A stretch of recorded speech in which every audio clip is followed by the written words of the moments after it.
नमस्कार प्यारे विद्यार्थियों, जो अपनी प्री BSTC की जो क्लासेस चल रही थी उसके अंतर्गत आगे वाली क्लास के अंदर अपन बात करेंगे। अब जो आगे अपना शासक आएगा उसका नाम होगा राणा कुंभा। मैंने मोकल वोकल की बात बताई थी आपको कि मोकल किस प्रकार से मारा गया था, ठीक है ना, उसके बारे में हमने चर्चा की थी। अब आगे अपन बात करेंगे राणा कुंभा के बारे में। एक महत्वपूर्ण शासक, सबसे ज़्यादा सवाल बनने की जो संभावना होती है वो राणा कुंभा से होती है, उसके अंदर हम चर्चा करेंगे। तो हेडिंग डालते हैं अपन राणा कुंभा। क्या नाम है? राणा कुंभा। राणा कुंभा।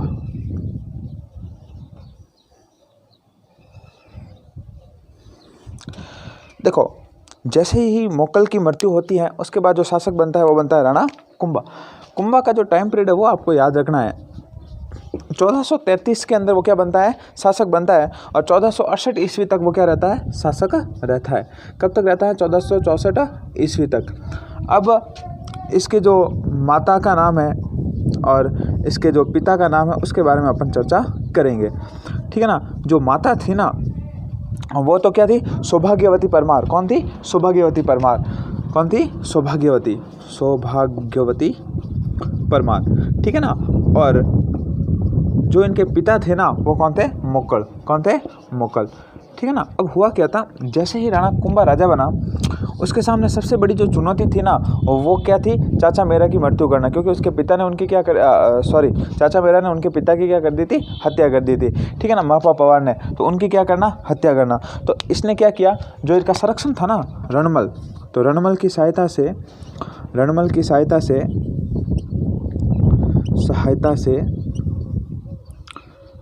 चाचा मेरा की क्या करा दी?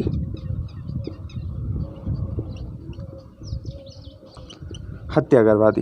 क्या करवा दी? हत्या करवा दी, ठीक है ना। एक तो दुश्मन खत्म। अब देखो और क्या क्या होता है राणा कुंभा के अंदर, अपन उसके अंदर और चर्चा करते हैं। इसने सबसे पहले तो क्या किया? अपने पिता का बदला लिया। अब देखो, जैसे उसने हत्या करी, अब रणमल का प्रभाव है ना वो जो आपका दरबार था उसके अंदर और ज़्यादा बढ़ने लग गया। तो रणमल का प्रभाव बढ़ने लगा, का प्रभाव दरबार में बढ़ने लगा। अब सीधी सी बात है, कोई भी व्यक्ति होता है यदि उसका प्रभाव बढ़ेगा तो सीधी सी बात उसको ख़त्म भी तो करना पड़ेगा ना। तो ऐसा कहा जाता है कि राघव देव का जो दरबार में जो प्रभाव बढ़ने लगा तो इसने जो चुंडावत नहीं थे, मैंने आपको बताया चुंडावतों के बारे में, चुंडावतों का एक व्यक्ति था, नेता, ठीक है, उसका नाम था राघव देव। राघव देव की क्या करा दी? इसने हत्या करा दी। तो इसने चुंडावतों के नेता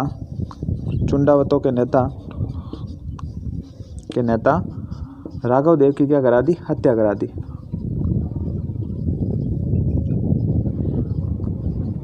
हत्या कर दी।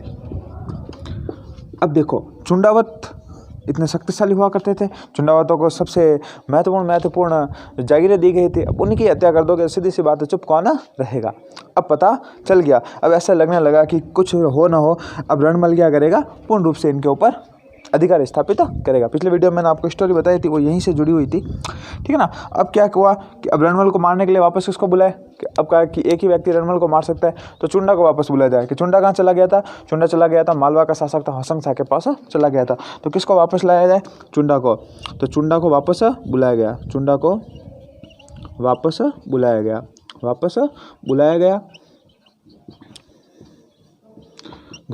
था। वह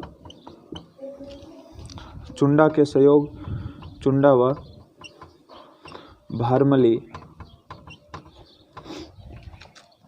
के सहयोग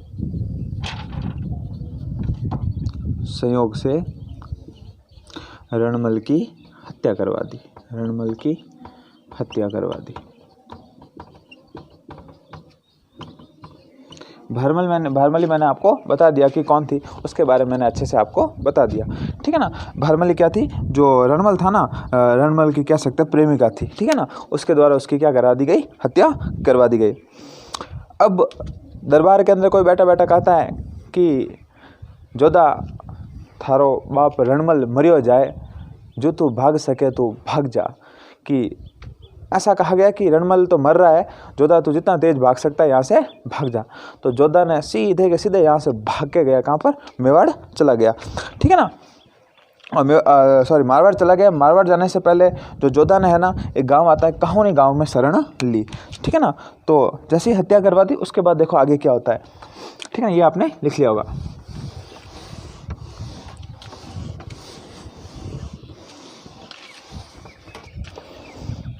ठीक है ना। अब आगे अपन लिखते हैं कि हत्या हुई जैसे ही, तो जो व्यक्ति कौन था आपके, जोधा, रणमल का पुत्र, रणमल का पुत्र जोधा यहाँ से भागकर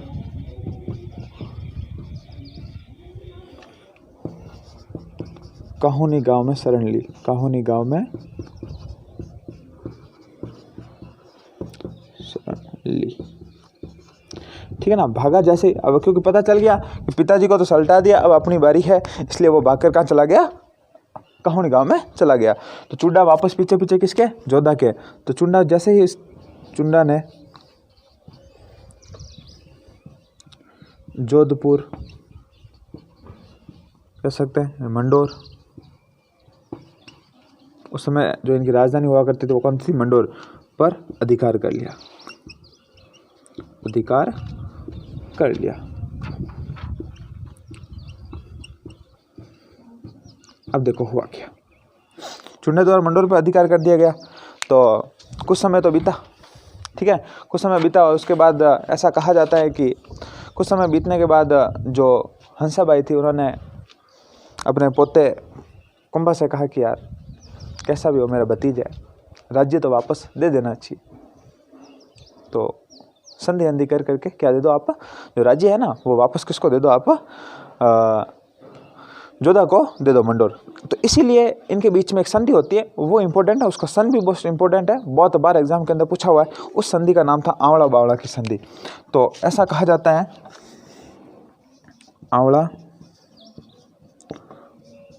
व बावला की संधि, बावला की संधि। अब कहोगे सर ये आंवला और बावला क्या होता है, देखो आंवला और बावला से सीधा सा मतलब है कि जो मेवाड़ वाला क्षेत्र होता है ना, वहाँ पर आंवले अधिक होते हैं, और बावला जो अपने जैसे अपने मारवाड़ वाला क्षेत्र में बावले अधिक है, और कहीं दिखे है को नहीं, इन वास्ते विभिन्न क्षेत्र में कहीं के बावला। ऐसे इसके लिए क्या किया गया कि बीच में जो विभाजन करने के लिए उन्होंने कहा कि जहाँ जहाँ तक आंवले के पेड़ है वहाँ तक तो क्या है, मेवाड़ वाले शासन करेंगे, और जहाँ जहाँ से बावले जहाँ से उगने शुरू हो जाते हैं वहाँ पर कौन शासन करेंगे, मारवाड़ वाले शासन करेंगे। इसीलिए संधि का क्या नाम रखा गया, आंवला बावला की संधि। कब हुई, 1453 के अंदर। कब हुई, 1453। किसके बीच में होगी, राणा कुंभा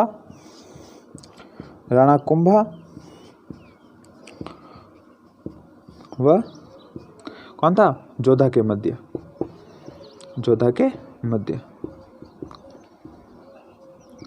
कि भाई अब संधि तो होगी, अब क्या करें, तो इन्होंने कहा कि जो सोजत वाला प्रांत है, सोजत से जो भी सीमा है ना, ठीक है ना, सोजत को क्या बनाया गया, मेवाड़ मारवाड़ की सीमा, सोजत को मेवाड़ मारवाड़ की सीमा बनाया गया, सीमा बनाया गया, ठीक है ना। सोजत कहाँ आता है, पाली, पाली भी क्या है अब, संभाग, अभी तक नहीं बनाया गया है, ठीक है, टेंशन लेने की बात नहीं है, सिर्फ घोषणा हुई है, ठीक है ना। तो सोजत को मेवाड़ और मारवाड़ की क्या बनाया गया, सीमा, कि ये क्या है, एक दूसरे में आपस की क्या है, सीमा है, ठीक है ना। और क्या शर्तें हुई कि जोधा को क्या, मंडोर वापस दे दिया जाएगा। तो जोधा को क्या दे दिया, जोधा को मंडोर वापस दे दिया।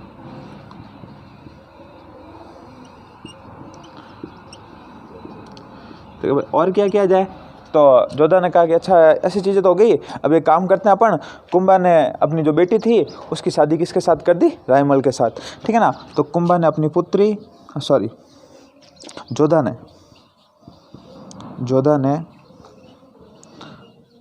अपनी पुत्री की शादी कुंभा के पुत्र रायमल के साथ कर दी,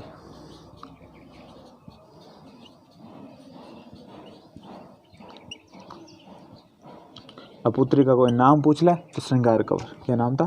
श्रृंगार कंवर। ठीक है, आई बात समझ में? क्या थी? श्रृंगार कंवर उसकी पत्नी का नाम, मतलब पुत्री का नाम था किसकी? जोधा की।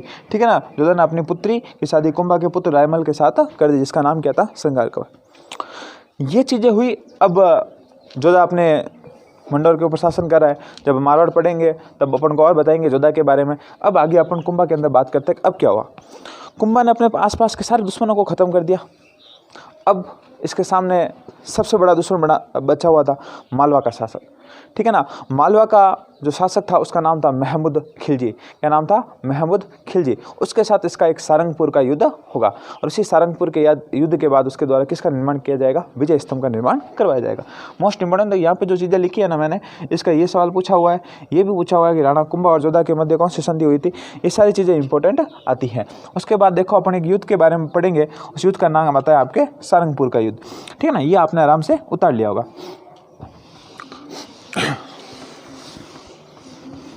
फिर जो आपके युद्ध आता है सारंगपुर का, उसके बारे में अपन चर्चा करते हैं।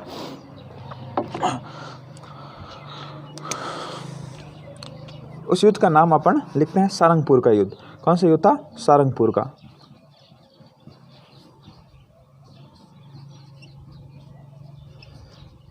कब होता है? 1437।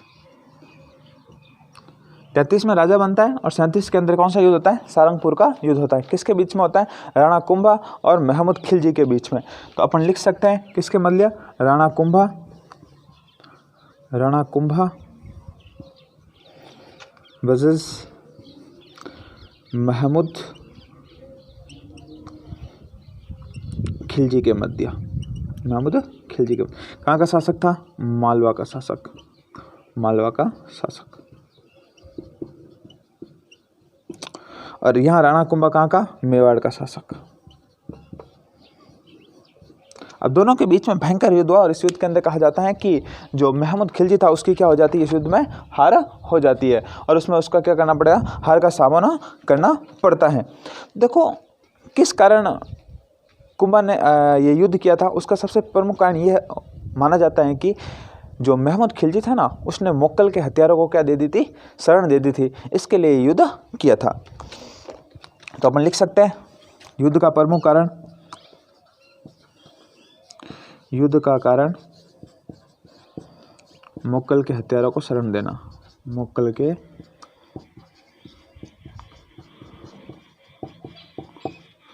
हथियारों को शरण देना था। और दूसरा पॉइंट अपन लिख सकते हैं, इस युद्ध में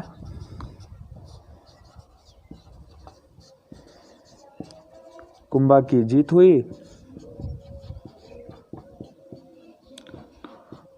इस युद्ध में किसके? कुंभा की जीत हुई।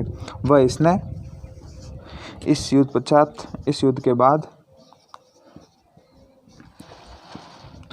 बाद इसने विजय स्तंभ का निर्माण करवाया। विजय स्तंभ का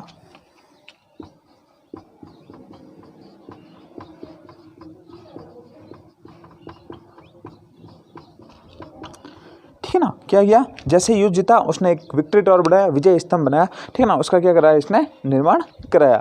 ठीक है ना, इसी युद्ध की याद के अंदर जो विजय हुई, विक्ट्री के लिए कौन सा स्तंभ बनेगा? विजय स्तंभ बनेगा। सीधी सी बात है, हम भी जब सेना युद्ध होती है तो विजय स्तंभ का निर्माण करवाया जाता है कि विजय के उपलक्ष्य में। ये कहाँ पर बनाया गया? चित्तौड़गढ़ दुर्ग में। कहाँ पर बनाया गया? चित्तौड़ में। कौन से दुर्ग में बनाया गया? चित्तौड़गढ़। जब हम आर्ट एंड कल्चर पढ़ेंगे तो मैं आपको दुर्ग बताऊंगा, तब चित्तौड़ के बारे में बताऊंगा कि गढ़ तो गढ़ चित्तौड़गढ़, बाकी सब गढ़िया। ऐसा कौन कहता है? अबुल फजल कहता है। किस दुर्ग के बारे में? चित्तौड़गढ़ दुर्ग के बारे में कहता है। ये चीज़ हुई। उसके बाद महमूद खिलजी जैसे ही किसे हारता है? राणा कुंभा से, तो ये क्या करता है कि एक और दूसरा शासक आता है आपके गुजरात का, उसके साथ ये क्या करता है? संधि कर लेता है। ठीक है, संधि करके ये कहता है कि संधि कर लेते हैं अपन, भाई साहब कुंभा को अब की बार पटक पटक के मारेंगे। अच्छा, तो देखते हैं कि कौन सी संधि हुई इनके बीच में, उस संधि के बारे में भी जानते हैं। तो पहला तो आपके कौन सा युद्ध था? सारंगपुर। उसके बाद देखो एक संधि के बारे में अपन पढ़ते हैं कि सारंगपुर के युद्ध के अंदर महमूद खिलजी की क्या हो गई? हार हो गई। और उसके बाद इसने क्या की? एक संधि की। कुंभा से नहीं की, ठीक है ना, किसे की, उसके बारे में अपन बात करते हैं। तो एक संधि की इसने चंपानेर की, किसने, चंपानेर की संधि, चंपानेर की संधि। कौन सी संधि की, चंपानेर की। किसके बीच में होगी, तो गुजरात का शासक कौन था, कुतुबुद्दीन शाह। गुजरात व मालवा के मध्य, किसके मध्य हुई, गुजरात व मालवा। गुजरात का शासक कौन था, कुतुबुद्दीन शाह।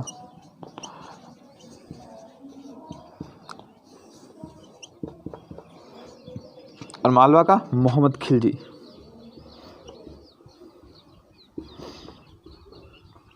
इन दोनों के बीच में क्या होती है, संधि होती है। कब होती है, चंपानेर की संधि 1456 ईस्वी के अंदर, आई थिंक 56 ही होना चाहिए, ठीक है ना। 1456 ईस्वी के अंदर क्या होती है, ये संधि होती है।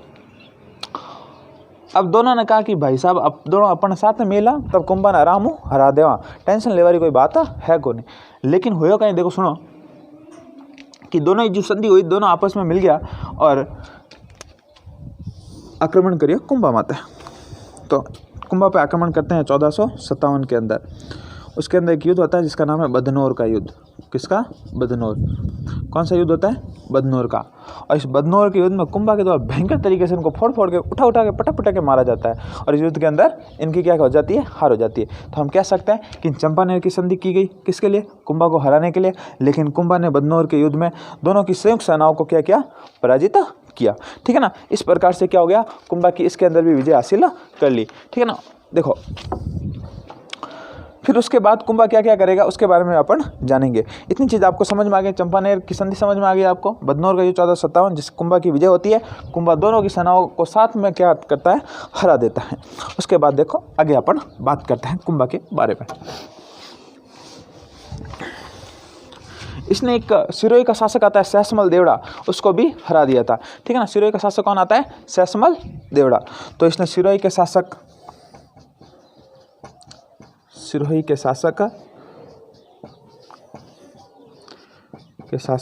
सहसमल देवड़ा को हराया। किसको, सहसमल देवड़ा को हराया।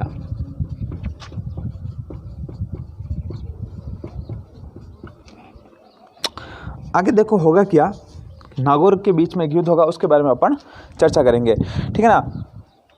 इसके समय नागौर का शासक था, उसका नाम फिरोज खां था। क्या नाम था, फिरोज खां, ठीक है ना।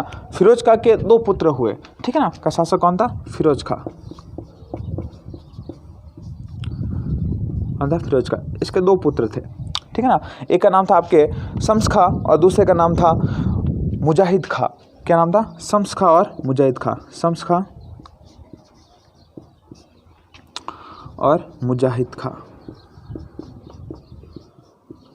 अब दोनों भाई आपस में लड़ गए। ये कहता है राजा मैं बनूंगा और मुजाहिद खां कहता है मैं बनूंगा। दोनों भाग के में से एक व्यक्ति किसके पास आ गया, कुंभा के पास। कुंभा के पास आया, कुंभा ने कहा अच्छा बिल्कुल मदद करेंगे भाई तेरी, मेरे पास आया तो अपने पास से कोई खाली आता नहीं जा सकता। तो कुंभा ने किसकी, शम्स खां की क्या की, मदद की। तो ऐसा कहा जाता है कुंभा ने किसकी, इसकी मदद की व यह राजा बना। अब भाई देखो एक राजा बनेगा, दूसरा सीधी सी बात है क्या होगी, दुश्मनी होगी। तो मुजाहिद खां और कुंभा के बीच में क्या हो जाती है, दुश्मनी। लेकिन कुंभा को भाई साहब इससे बिल्कुल भी फर्क नहीं पड़े, ठीक है ना। और ऐसा कहा जाता है मुजाहिद खां ने भी आक्रमण किया, मुजाहिद खां को कुंभा ने हरा दिया, कुंभा ने इसे भी हरा दिया, इसे भी हरा दिया। देखिए आप कितनी भयंकर सी बात है, इतना महान और इतना शक्तिशाली शासक जो किसी से नहीं हरा। ऐसे शासक बहुत कम देखेंगे, इसलिए तो मेवाड़ के इतिहास को बहुत ही स्वर्णिम अक्षरों के साथ लिखा जाता है कि सबसे अच्छा इतिहास यदि माना जाता है वो मेवाड़ का इतिहास माना जाता है। देखो किस प्रकार से कुंभा ने सारे के सारे युद्ध जीत लिए। अब हम कुंभा की क्या स्थापत्य कलाओं के बारे में थोड़ी चर्चा करेंगे कि कुंभा ने क्या क्या चीज़ें बनाई थी, ठीक है ना, उसके बारे में अपन जानेंगे, ठीक है ना। ऐसा कहा जाता है कुंभा का काल राजस्थान के इतिहास का स्वर्णिम काल कहा जाता है, ठीक है ना। किसका, स्थापत्य कला की दृष्टि से। वीर विनोद की रचना की थी श्यामल दास जी ने। श्यामल दास जी कहते हैं कि जो 80 या 84 दुर्ग है उसमें से अकेले 32 दुर्ग तो कुंभा ने उनका निर्माण करवाया था। ठीक है ना, ऐसा कहा जाता है। ठीक है ना, आगे देखते हैं अपन कुंभा की सांस्कृतिक उपलब्धियाँ। अब देखो आगे अपन चर्चा करते हैं थोड़ी सी कि कुंभा के और क्या क्या चीज़ें आती है। तो कुंभा की सांस्कृतिक उपलब्धियों के बारे में जानते हैं। तो अपन हेडिंग डाल देते हैं कुंभा की सांस्कृतिक उपलब्धियाँ। सांस्कृतिक उपलब्धियाँ।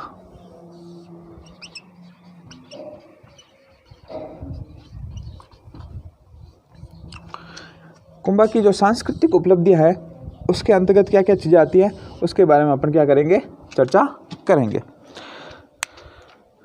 कुंभा ने सबसे पहले तो एक विजय स्तंभ का निर्माण करवाया था, उसके बारे में आपको मैंने बता दिया। अब विजय स्तंभ है उसको अन्य किस किस नाम से जाना जाता है उसके बारे में भी अपन चर्चा करेंगे। ठीक है ना, ऐसा कहा जाता है कुंभा को, अपन नोट डाल के ये भी लिख सकते हैं, कुंभा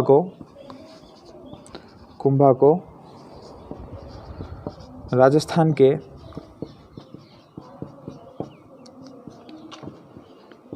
स्थापत्य कला का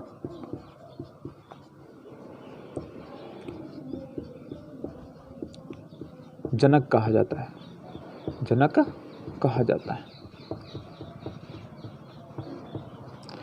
जनक का आगे सीधी सी बात। अब कुंभा ने सबसे पहले क्या बनाया, विजय स्तंभ। क्या बनाया, विजय स्तंभ। वैसा विजय स्तंभ बनाया तो विजय स्तंभ को अन्य किस किस नाम से जानते हैं उसके बारे में अपन चर्चा करेंगे। विजय के उपलब्ध में बनाया इसलिए इसे क्या कहते हैं, विक्ट्री टावर। क्या कहते हैं, विक्ट्री टावर। और भाई साहब इसे क्या कहते हैं, इसको हम कीर्ति स्तंभ भी कहते हैं। क्या कहते हैं, कीर्ति स्तंभ। कि भाई साहब कीर्ति स्तंभ क्यों कहते हैं, क्योंकि इस जैसे ही कुंभा ने कुंभा की कीर्ति बहुत ज़्यादा क्या हुई, फेमस हुई, इसे विष्णु स्तंभ भी कहते हैं। क्या कहते हैं, विष्णु स्तंभ भी कहते हैं। विष्णु स्तंभ क्यों कहते हैं, क्योंकि ये किसको समर्पित है, भगवान विष्णु को क्या है, समर्पित है, इसलिए इसको क्या कहते हैं, विष्णु स्तंभ भी कहा जाता है।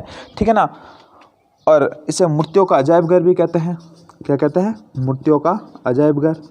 मूर्तियों का अजायब घर।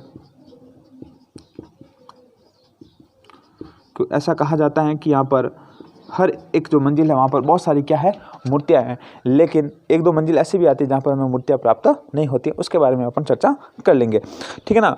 इसे भारतीय मूर्तिकला का विश्वकोश भी कहते हैं। क्या कहते हैं, भारतीय मूर्तिकला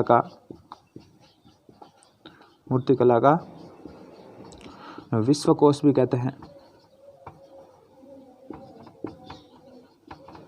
विश्वकोश। ठीक है ना। और अपन इसके अंदर बात करें कि इसकी कुल कितनी मंजिल है, 9 मंजिला है। कुल 9 मंजिला इमारत है। कितनी मंजिला है, 9 मंजिला इमारत है। कि कुंभा ने जीता, जैसे ही कुंभा ने कहा बस अपन बनाएंगे तो कितने मंजिल के बनाएंगे, 9 मंजिल बनाएंगे। उसने बराबर गिन के कितनी, 9 मंजिलें बना दी। अपन याद रखना है क्योंकि अभी तक भगवान विष्णु के 9 अवतार हुए थे, इसलिए इसने क्या 9 मंजिल की बना दी थी। इसकी लंबाई 122 फीट है और इसकी जो चौड़ाई है वो आती है आपकी 30 फीट। ठीक है ना। लंबाई 122 फीट, चौड़ाई 30 फुट। ठीक है ना। और ऐसा कहा जाता है कि इसकी 8वीं मंजिल पर, नोट डाल के लिखना, ठीक है ना, इसकी 8वीं मंजिल पर कोई मूर्ति नहीं है, पर कोई मूर्ति नहीं है।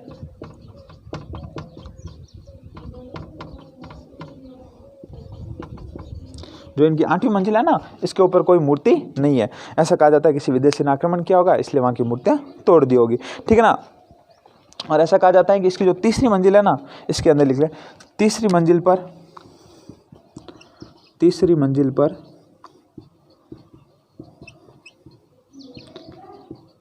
9 बार अल्लाह लिखा हुआ है। क्या लिखा हुआ है, अल्लाह लिखा हुआ है।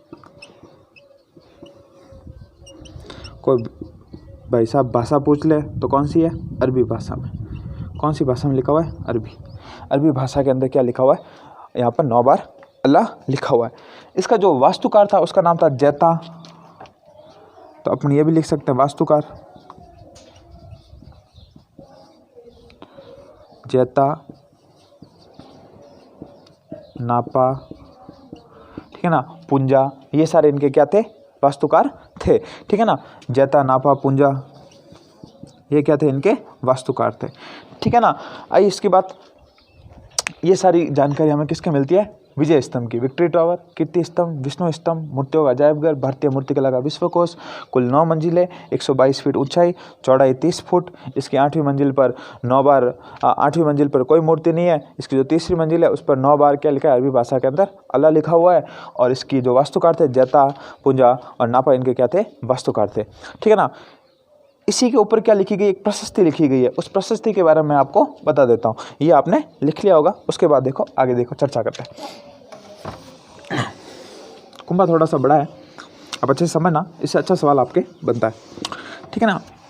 आगे अपन बात करें कुंभा के अंतर्गत ही कि जो इसकी जो प्रशस्ति लिखी गई थी ना, कीर्ति स्तंभ प्रशस्ति, ठीक है ना। एक प्रशस्ति आती है जिसका नाम है कीर्ति स्तंभ प्रशस्ति,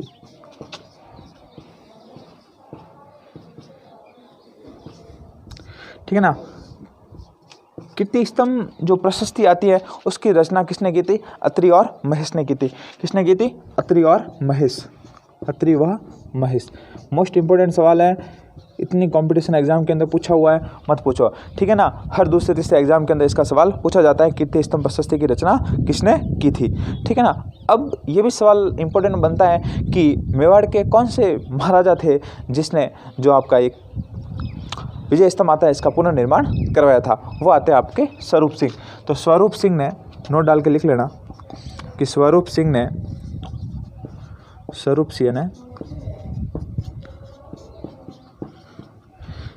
विजय स्तंभ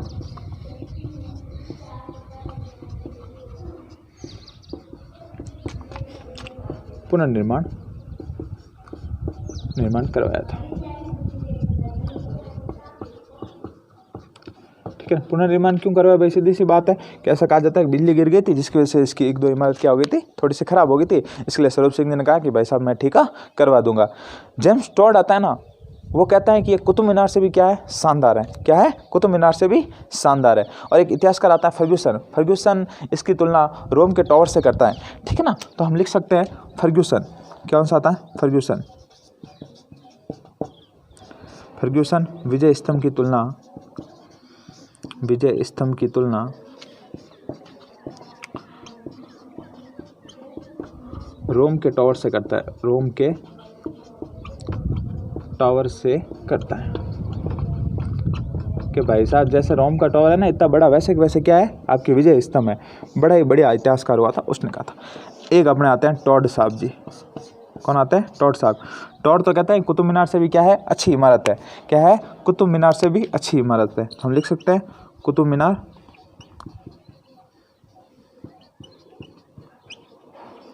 अच्छी, ये हम कह सकते हैं सुंदर इमारत है। ऐसा कौन कहता है भाई साहब जी, जेम्स टॉड कहता है। टॉड कहता है भाई साहब मैंने तो कुतुब मीनार को भी देखा और इसको भी देखा, लेकिन मुझे कुतुब मीनार से भी अच्छी कौन लगी, विजय स्तंभ अच्छा लगा। विजय स्तंभ राजस्थान की ऐसी पहली इमारत है जिसके ऊपर क्या है, डाक टिकट जारी हुआ था। ये भी लिख सकते हैं कि नोट डाल के लिख लेना कि विजय स्तंभ राजस्थान की पहली इमारत है जिस पर डाक टिकट जारी हुआ था।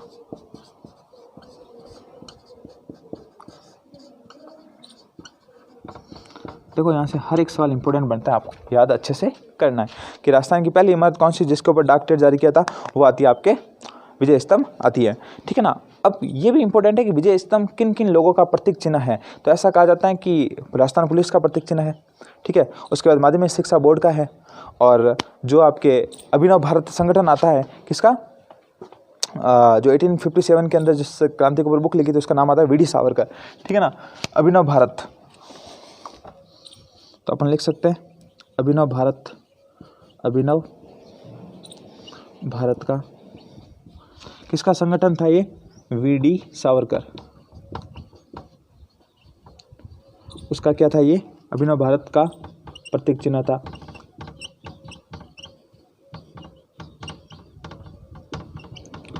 और साथ साथ में भाई साहब क्या बात आती है कि अभिनव भारत का प्रतीक चिन्ह था और किसका है, माध्यमिक शिक्षा बोर्ड का। किसका है, माध्यमिक शिक्षा बोर्ड का, शिक्षा बोर्ड का। और भाई साहब राजस्थान पुलिस, इनको कैसे बोल रहे हो, राजस्थान पुलिस का। इसीलिए हर दूसरे तीसरे एग्जाम में ये सवाल पूछना है कि विजय स्तंभ किसका प्रतीक है, तो राजस्थान पुलिस का एग्जाम, हमेशा एग्जाम राजस्थान पुलिस का एग्जाम होता है तो इसके अंदर ये सवाल पूछा जाता है, ठीक है ना। इसी के पास एक जैन कीर्ति स्तंभ बना हुआ है, उसके बारे में अपन क्या कर लेते हैं, थोड़ी चर्चा कर लेते हैं, ठीक है ना। आगे देखो कीर्ति स्तंभ प्रशस्ति होगी, उसके बाद देखो आगे जो अपन बात करेंगे उसके बारे में थोड़ा सा चर्चा करते हैं। फिर आती है एक जैन कीर्ति स्तंभ, क्या नाम है, जैन कीर्ति स्तंभ, कीर्ति स्तंभ। ऐसा कहा जाता है इसका निर्माण जो बाणियां वगैरह होता है ना उसके द्वारा करवाया गया था, ठीक है ना, जिसका नाम था जीजा शाह बघेरवाल। क्या नाम था, जीजा शाह बघेरवाल। ऐसा कहा जाता है एक 7 मंजिला इमारत है। भाई साहब देखो सीधी सी बात ये है, ठीक है, 1 2 3 4 5 6 और 7, 1 2 3 4 5 6 7, कितनी मंजिल का है, 7 मंजिला इमारत। निर्माण किसने कहा, जीजा शाह बघेरवाल। तो हम कह सकते हैं जीजा शाह बघेरवाल द्वारा निर्माण। किसको समर्पित है, तो ये जैन स्तंभ है, तो सीधी बात है कोई ना कोई जैन जो आचार्य वगैरह होंगे इनको समर्पित होगी। तो ये क्या कहा जाता है कि ये आदिनाथ ऋषभ देव को समर्पित है। किसको समर्पित है, ऋषभ देव को समर्पित है, ऋषभ देव को समर्पित है,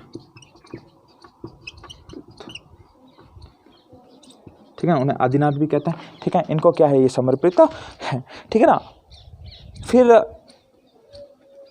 मैंने आपको बताया था कि एक इतिहासकार आते हैं, किताब लिखी थी, उन्होंने मेवाड़ का इतिहास लिखा था, उनके बारे में, ठीक है ना, ये आपने लिख लिया होगा, ठीक है। कीर्ति स्तंभ का निर्माण किसने करवाया था, जीजा शाह बघेरवाल के द्वारा। 7 मंजिला इमारत ऋषभ देव को क्या है, समर्पित है, ठीक है ना। इसे आदिनाथ स्तंभ भी कहते हैं क्योंकि ऋषभ देव को क्या कहा जाता था, आपके आदिनाथ कहा जाता था। अब